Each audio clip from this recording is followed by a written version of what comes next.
ਵੀਰਸ ਫਿਰ ਦੁਬਾਰਾ ਤੁਹਾਡਾ ਸਵਾਗਤ ਹੈ ਪ੍ਰੋਗਰਾਮ ਸੱਚੋ ਸੱਚ ਵਿੱਚ।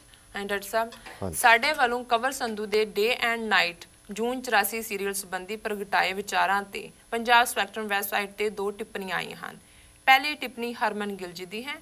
ਇਹ ਲਿਖਦੇ ਹਨ, ਡਾਕਟਰ ਸਾਹਿਬ ਬਹੁਤ ਬਹੁਤ ਧੰਨਵਾਦ।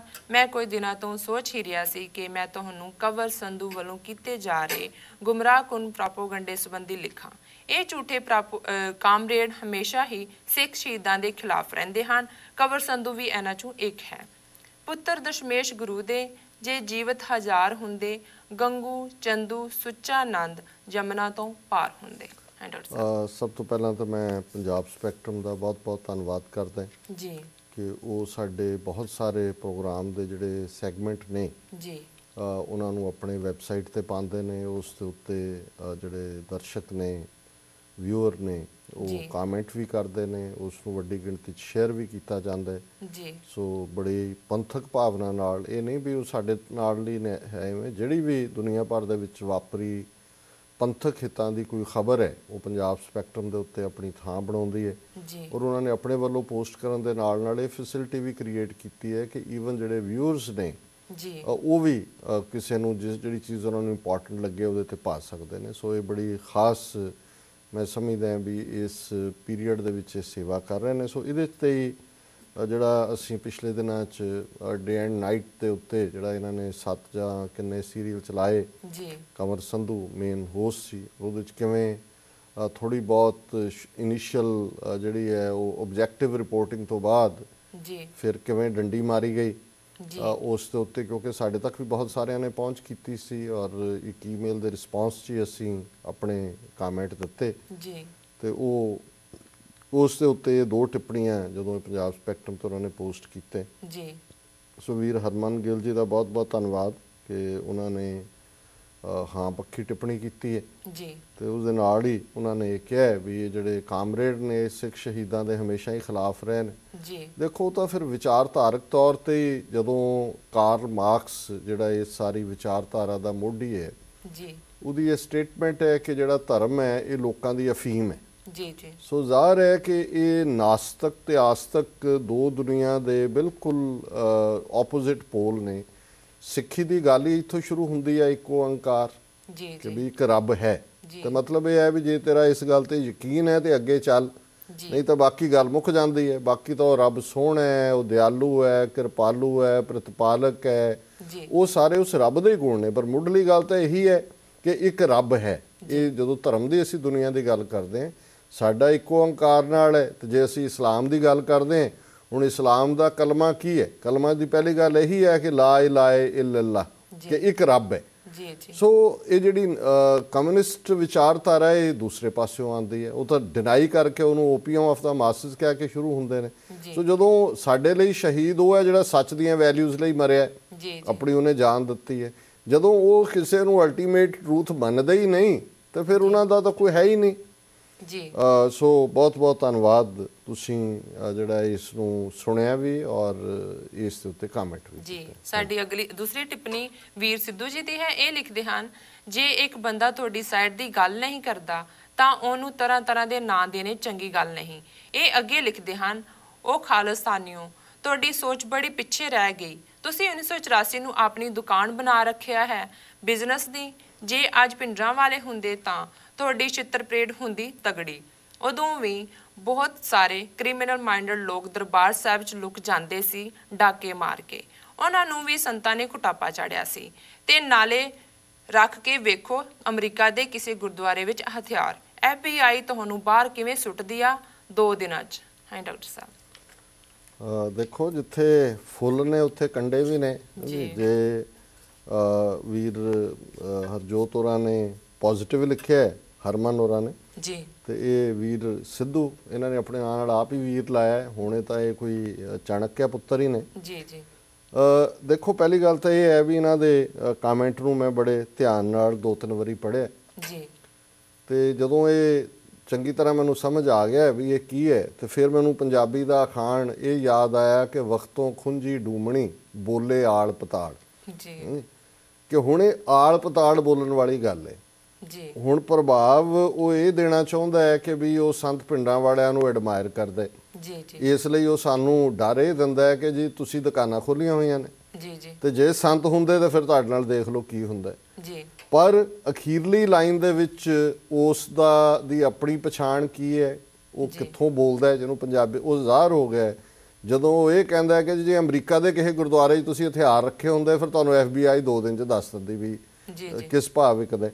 ਸੋ ਜ਼ਾਹਰ ਹੈ ਕਿ ਔਰ ਉਹਦੀ ਜਿਹੜਾ ਲਲਕਾਰਾ ਮਾਰਨਾ ਵੀ ਆ ਉਹ ਖਾਲਿਸਤਾਨੀ ਹੋ, ਇਹ ਦੱਸਦਾ ਹੈ ਵੀ ਇਹ ਜਿਹੜੇ ਕੰਵਰ ਸੰਧੂ ਤੇ ਵਰਗੀ ਜਿਹੜੀ ਨਸਲ ਦੇ ਲੋਕ ਜਿਹੜੇ ਕਿ ਲੁਕੇ ਹੋਏ ਸੀ ਇਸ ਸਾਰੇ 'ਚ ਕਿ ਸਿੱਖਾਂ ਦੇ ਨਾਲ ਹਮਦਰਦੀ, ਕਿਉਂਕਿ ਇਸ ਦੀ ਆਪਣੀ ਲਿਖਤ ਹੀ ਦੱਸਦੀ ਹੈ ਕਿ ਵੀ ਇਹ ਉਹੀ ਸੋਚ ਹੈ ਜਿਹੜੀ ਕਿ ਇੱਕ ਪਾਸਿਓਂ ਹਮਦਰਦੀ ਦਾ ਪ੍ਰਗਟਾਅ ਵਾਲੀ ਆਮ ਨੂੰ ਭੁਲੇਖਾ ਲੱਗਣ ਲਈ ਕਿ ਜੀ ਦੇਖੋ ਪਿੰਡਾਂ ਵਾਲਿਆਂ ਨੇ ਉਹਨਾਂ ਨੇ ਉੱਥੇ ਡਾਕੂਆਂ ਨੂੰ ਕਟਾਪਾ ਪਹਿਲਾਂ ਤਾਂ ਇਹ ਈਵਨ ਉਸ ਦੌਰ ਦੇ ਵਿੱਚ ਵੀ ਇਹ ਇਲਜ਼ਾਮ ਦੇ ਰਿਹਾ ਹੈ ਕਿ ਡਾਕੇ ਮਾਰ ਕੇ ਲੋਕ ਜਾ ਕੇ ਹਰਮੰਦਰ ਸਾਹਿਬ 'ਚ ਛਿਪ ਜਾਂਦੇ ਸੀ ਜੀ। ਸੋ ਉਹ ਇਸ ਗੱਲ ਦੀ ਔਰ ਇਹੀ ਜਸਟੀਫਿਕੇਸ਼ਨ ਇਹਨੇ ਕੰਵਰ ਸੰਧੂ ਨੇ ਕੀਤੀ ਹੈ ਜਦੋਂ ਉਹਨੇ ਸੰਤ ਭਿੰਡਰਾਂ ਵਾਲਿਆਂ ਨੂੰ ਜਾਂ ਦੂਸਰਿਆਂ ਨੂੰ ਵੀ ਇਹ ਕਿਹਾ ਕਿ ਜੀ ਇਹ ਵੀ ਇਕੁਅਲੀ ਰਿਸਪੌਂਸੀਬਲ ਨੇ, ਤਾਂ ਵਿਚਾਰਧਾਰਾ ਇਹੀ ਹੈ ਕਿ ਵੀ ਉੱਥੇ ਤਾਂ ਕ੍ਰਿਮੀਨਲਸ ਇਕੱਠੇ ਹੋ ਰਹੇ ਸੀ ਜੀ, ਪਰ ਨਾਲ ਕਿਉਂਕਿ ਹੁਣ ਹੋਰ ਬਾਹਰ ਸਾਨੂੰ ਤਾਂ ਕਹਿ ਨਹੀਂ ਸਕਦੇ, ਇਹ ਜ਼ਰੂਰ ਕਹਿੰਦੇ ਨੇ ਜੀ ਦੁਕਾਨਾਂ ਨੇ ਤੁਹਾਡੀਆਂ, ਦੇਖੋ ਤੁਸੀਂ ਵੀ ਸਾਡੀ ਦੁਕਾਨ ਤੋਂ ਤਾਂ ਸੌਦਾ ਲਿਆ ਹੀ ਆ ਕੇ, ਜੇ ਤੁਸੀਂ ਆਏ ਹੋ ਇਸ ਨੂੰ ਸੁਣਿਆ, ਤੁਹਾਡੇ ਵਿਚਲਾ ਜਿਹੜਾ ਬੁਰਕਾ ਤੁਸੀਂ ਪਾਇਆ ਹੋਇਆ ਸੀ ਡਿੱਗਿਆ ਮੂੰਹ ਚੋਂ, ਤੁਹਾਡੇ ਮੂੰਹ ਤੋਂ ਤੁਹਾਡੇ ਜਿਹੜਾ ਉਹ ਲੱਥਿਆ, ਜਿਹੜਾ ਤੁਸੀਂ ਮਖੌਟਾ ਪਾਇਆ ਹੋਇਆ ਸੀ, ਸੋ ਜ਼ਾਹਰ ਹੈ ਵੀ ਇਸ ਦੁਕਾਨ ਨੇ ਕੁਛ ਤਾਂ ਕੀਤਾ ਜੀ। ਬਾਕੀ ਰਹੀ ਗੱਲ FBI ਦੀ ਜਾਂ ਗੁਰਦੁਆਰਿਆਂ 'ਚ ਹਥਿਆਰ ਰੱਖਣ ਦੀ ਜੀ, ਤੇ ਫਿਰ ਚੀਨ ਵਾਲੇ 19 ਕਿਲੋਮੀਟਰ ਤੱਕ ਆ ਗਏ, ਤੁਹਾਡੀ ਭਾਰਤ ਮਾਤਾ ਦੇ ਤੁਸੀਂ ਸਪੁੱਤਰ ਬਣੇ ਹੋਏ ਹੋ ਜੀ, ਉੱਥੇ ਤਾਂ ਤੁਸੀਂ ਜਿਹੜਾ ਨੱਕ ਰਗੜ ਕੇ ਅਜੇ ਤੱਕ ਵੀ ਜਿਹੜਾ ਉਸ ਦੇ ਉੱਤੇ ਕੋਈ ਐਕਟ ਕਰਨ ਨੂੰ ਤਿਆਰ ਨਹੀਂ ਜੀ। ਕੱਲ ਹੀ ਨਕਸਲੀ ਆ ਕੇ 150 ਨਕਸਲੀ ਤੁਹਾਡੀ ਟ੍ਰੇਨ ਰੋਕ ਕੇ ਪਟਨੇ ਦੇ ਵਿੱਚ ਘੰਟਿਆਂ ਬੱਧੀ ਤੁਹਾਡੇ ਮਾਰ ਕੇ ਬੰਦੇ ਹਥਿਆਰ ਖੋਹ ਕੇ ਲੈ ਗਏ, ਉੱਥੇ ਤਾਂ ਤੁਹਾਡੀ ਬਹਾਦਰ ਫੌਜ ਤੇ ਤੁਹਾਡੀ ਪੁਲਿਸ ਉਹਨਾਂ ਦਾ ਤਾਂ ਮੁਕਾਬਲਾ ਕਰਨ ਦੇ ਸਮਰੱਥ ਨਹੀਂ। ਤੁਹਾਡੇ ਕਿਵੇਂ ਛੱਤੀਸਗੜ੍ਹ ਦੇ ਵਿੱਚ ਹਮਲਾ ਕਰਕੇ ਕਿਸ ਲੈਵਲ ਦੇ ਤੁਹਾਡੇ ਲੋਕ ਮਾਰੇ ਨੇ ਜਿਨ੍ਹਾਂ ਦੇ ਵਿੱਚ ਕਾਂਗਰਸ ਪ੍ਰੈਜ਼ੀਡੈਂਟ ਤੱਕ ਸ਼ਾਮਲ ਹੈ ਉਸ ਸਟੇਟ ਦਾ, ਇੱਥੇ ਤਾਂ ਤੁਹਾਡੀ ਫੌਜ ਦੀ ਈਡੀ ਬਹਾਦਰੀ ਨਹੀਂ ਹੈ ਕਿ ਉਹਨਾਂ ਹਥਿਆਰਬੰਦ ਨਕਸਲੀਆਂ ਦਾ ਤੁਸੀਂ ਸਾਹਮਣਾ ਕਰੋ ਜੀ, ਤੇ ਤੁਸੀਂ ਇੱਕ ਗੁਰਧਾਮ ਦੇ ਉੱਤੇ ਟੈਂਕਾਂ ਔਰ ਤੋਪਾਂ ਦੇ ਨਾਲ ਹਮਲਾ ਕਰਕੇ ਜਿਨ੍ਹਾਂ 'ਚੋਂ ਬਹੁਤ ਸਾਰੇ ਲਾਇਸੈਂਸਡ ਵੈਪਨ ਨੇ ਸੰਤਾਂ ਦੇ, ਜਿਹੜੇ ਕਿ ਤੁਹਾਡੇ ਐਡਮਿਨਿਸਟ੍ਰੇਸ਼ਨ ਨੇ ਲਾਇਸੈਂਸ ਦਿੱਤੇ ਹੋਏ ਨੇ ਜੀ, ਤੁਹਾਡੇ ਟੈਂਕ ਤੋਪਾਂ ਲੇਟੈਸਟ ਵੈਪਨਰੀ ਜਿਹੜੀ ਹੈ ਉਹਦੇ ਸਾਹਮਣੇ ਕੁਝ ਭੁੱਖੇ ਤੇ ਹਾਏ ਫਕੀਰ ਜਿਹੜੇ ਨੇ ਸਿੰਘ, ਉਹ SLRs ਤੇ LMGs ਦੇ ਨਾਲ 72 ਘੰਟੇ ਤੁਹਾਡੀ ਉਸ ਫੌਜ ਨੂੰ ਜਿਹੜਾ ਲੋਹੇ ਦੇ ਚਣੇ ਚਬਾ ਦਿੰਦੇ ਨੇ ਜੀ, ਤੇ ਤੁਸੀਂ ਗੱਲਾਂ ਕੀ ਕਰਦੇ ਹੋ? ਪਹਿਲਾਂ ਆਪਣੀ ਕਰਤੂਤ ਦੇਖੋ, ਆਪਣਾ ਜਿਹੜਾ ਇਹ ਸਾਰਾ ਝੂਠ ਜਿਹਾ ਫਰਾਡ ਬਣਾਇਆ ਹੋਇਆ ਇੰਡੀਅਨ ਸਟੇਟ ਦੇ ਨਾਂ ਥੱਲੇ, ਤੇ ਆਪਣੀ ਝੂਠੀ ਬਹਾਦਰੀ ਦਾ ਤੁਸੀਂ ਇਹ ਆਪਣੇ ਆਪ ਨੂੰ ਆਪ ਹੀ ਮੈਚ ਹਾਕੀ ਫੁੱਟਬਾਲ ਦੇ ਖੇਡ ਕੇ ਤੁਹਾਡੇ ਫੌਜੀਆਂ ਨੇ ਤਗਮੇ ਲਾਏ ਹੁੰਦੇ ਨੇ ਕਿ ਜੀ ਆ ਅਸੀਂ ਮੈਡਲ ਜਿੱਤੇ ਹੋਏ ਨੇ। ਕਿਹੜੀਆਂ ਜੰਗਾਂ 'ਚ ਤੁਸੀਂ ਜਿੱਤ ਕੇ ਆਏ ਹੋ? ਚੀਨ ਤੋਂ ਤੁਸੀਂ ਜੁੱਤੀਆਂ ਖਾਧੀਆਂ ਨੇ, ਪਾਕਿਸਤਾਨ ਨਾਲ 2-3 ਵਾਰੀ ਲੜੇ ਹੋ, ਤੁਸੀਂ ਕਿੰਨੀ ਕੁ ਦੂਰ ਤੱਕ ਜਾ ਸਕੇ ਹੋ? ਜਾ ਕੇ ਅੱਧਿਓਂ ਜ਼ਿਆਦਾ ਤੁਹਾਡੇ ਝੂਠੇ ਹਥਿਆਰ ਜਿਹੜੇ ਕਮਿਸ਼ਨ ਖਾ ਕੇ 60% ਦੋਨਾਂ ਤਿੰਨਾਂ ਲੜਾਈਆਂ ਦੇ ਅਣਚੱਲੇ ਬੰਬ ਨੇ ਜਿਹੜੇ ਚੱਲੇ ਹੀ ਨਹੀਂ ਹੈਗੇ, ਉਹ ਕਮਿਸ਼ਨ ਖਾ ਕੇ ਤੁਸੀਂ ਬਣਾਏ ਹੋਏ ਨੇ। ਬਾਕੀ ਸਾਡੇ ਅਮਰੀਕਾ 'ਚ ਕੀ ਹੱਕ ਨੇ? FBI ਨਾਲ ਅਸੀਂ ਕਿਵੇਂ ਡੀਲ ਕਰਨਾ? ਸਾਡੇ ਇੱਥੇ ਜਿੰਨੇ ਕੁ ਹਥਿਆਰ ਉੱਥੇ ਸਿੰਘਾਂ ਨੇ, ਜਿੰਨੇ ਕੁ ਹਥਿਆਰਾਂ ਨਾਲ ਤੁਹਾਡੀ ਫੌਜ ਦਾ ਮੂੰਹ ਭੰਨਿਆ, ਇੰਨੇ ਕੁ ਤਾਂ ਇੱਥੇ ਇਕੱਲਾ ਬੰਦਾ ਘਰ 'ਚ ਰੱਖ ਲੈਂਦਾ ਹੈ। ਅਮਰੀਕਨ ਲਾਅ ਤਾਂ ਘਰ 'ਚ ਵੀ ਰੱਖਣਾ ਹੈ, ਅਲਾਉ ਕਰਦਾ, ਇੰਨੇ ਹਥਿਆਰ ਇੱਥੇ ਇਕੱਲੇ ਅਮਰੀਕਨ ਨੇ ਰੱਖੇ ਹੋਏ ਨੇ। ਸੋ ਫਿਕਰ ਨਾ ਕਰੋ FBI ਦਾ ਜਾਂ ਦੂਜਿਆਂ ਦਾ, ਸਾਨੂੰ ਪਤਾ ਹੈ ਵੀ ਅਸੀਂ ਅਮਰੀਕਨ ਲਾਅ ਦੇ ਨਾਲ ਕਿਵੇਂ ਡੀਲ ਕਰਨਾ, ਪਰ ਤੁਹਾਡੇ ਲਾਅ ਨੂੰ ਅਸੀਂ ਭੰਨਣਾ ਔਰ ਉਸ ਤਰੀਕੇ ਨਾਲ ਹੀ ਜੋ ਤੁਸੀਂ ਡਿਜ਼ਰਵ ਕਰਦੇ ਹੋ। ਸੋ ਮੈਂ ਸਮਝਦਾ ਵੀ ਇਹ ਤੀਰ ਟਿਕਾਣੇ ਲੱਗਾ ਤੇ ਇਹ ਵਿਚਾਰੀ ਡੂਮਣੀ ਜਿਹੜੀ ਹੈ ਬੋਲੇ ਆਲ ਪਤਾਲ ਵਾਂਗੂ, ਇਹਨਾਂ ਨੂੰ ਇਹ ਪਤਾ ਨਹੀਂ ਲੱਗਦਾ ਵੀ ਸੁੱਕੀ ਥਾਂ ਕਿਹੜੀ ਹੈ ਤੇ ਗਿੱਲੀ ਥਾਂ ਕਿਹੜੀ ਹੈ। ਜੀ ਡਾਕਟਰ ਸਾਹਿਬ, ਤੁਹਾਡਾ ਬਹੁਤ ਧੰਨਵਾਦ। ਤੁਸੀਂ ਸਾਡੇ ਦਰਸ਼ਕਾਂ ਵੱਲੋਂ ਆਈਆਂ ਈਮੇਲਸ ਮੈਸੇजेस ਉੱਪਰ ਆਪਣੇ ਵਿਚਾਰਾਂ ਦੀ ਰੋਸ਼ਨੀ ਪਾਈ, ਤੇ ਹੁਣ ਤੁਸੀਂ ਸਾਨੂੰ ਦੱਸੋ ਸਾਡੇ ਸਵਾਲ ਜਵਾਬ ਦੇ ਵਿੱਚ ਪਹਿਲਾ ਸਾਡਾ ਕੁਐਸਚਨ ਹੈ, ਸਾਡੇ ਦਰਸ਼ਕਾਂ ਨੂੰ ਦੱਸੋ ਕਿ ਅੱਜ ਦੇ ਦਿਨ ਦੀ ਇਤਿਹਾਸਕ ਅਹਿਮੀਅਤ ਕੀ ਹੈ? ਅੱਜ 1645 ਦੇ ਵਿੱਚ ਪੀਰ ਬੁੱਧੂ ਸ਼ਾਹ ਜਿਨ੍ਹਾਂ ਦਾ ਅਸੀਂ ਜ਼ਿਕਰ ਕਰਕੇ ਹਟੇ ਹਾਂ ਕਿ ਜਿਨ੍ਹਾਂ ਨੂੰ 10ਵੇਂ ਪਾਤਸ਼ਾਹ ਨੇ ਵਰਸਾਇਆ, ਇਹਨਾਂ ਦਾ ਅਸਲੀ ਨਾਂ ਸੈਯਦ ਸ਼ਾਹ ਬਦਰੁਦੀਨ ਸੀ।